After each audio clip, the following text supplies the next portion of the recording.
وہ جگہ جو مسجد کے لیے وقف کر دی جائے، پھر وہ جگہ خاص کر دی جائے، دنیا کا عالی نصب محل بھی ہو، کسی شہنشاہ کا قصر بھی ہو، تو وہاں بھی آپ جوتوں کے سمیت جاتے ہیں، لیکن جہاں مسجد بن جائے اس کا فرش کچا بھی ہو، شہنشاہ بھی جوتے اتار کے آئے گا۔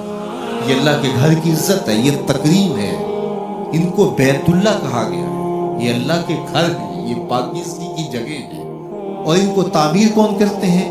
جو اللہ اور پچھلے دن پر ایمان لاتے ہیں۔ اور ایک روایت میں آتا ہے جس نے تتر کے گھونسلے کے برابر کی مسجد کی تعمیر کی۔ ہمارے دیہاتوں کے لوگ اچھی طرح جانتے ہیں کہ جو تتر کا گھونسلہ ہوتا ہے وہ ایک پوری اینٹ کا بھی نہیں ہوتا، آدھی اینٹ کے برابر تتر کا گھونسلہ ہوتا ہے۔ جس نے کسی مسجد کی تعمیر میں آدھی اینٹ سے بھی حصہ ڈال دیا، اللہ اس کو بھی جنت میں گھر عطا فرمائے۔ یہ کتنا بڑا اعزاز ہے، یہ کتنی بڑی عزت ہے جو تعمیر مسجد کرنے والے کو نصیب ہوتی ہے۔ آدھی اینٹ سے اتنا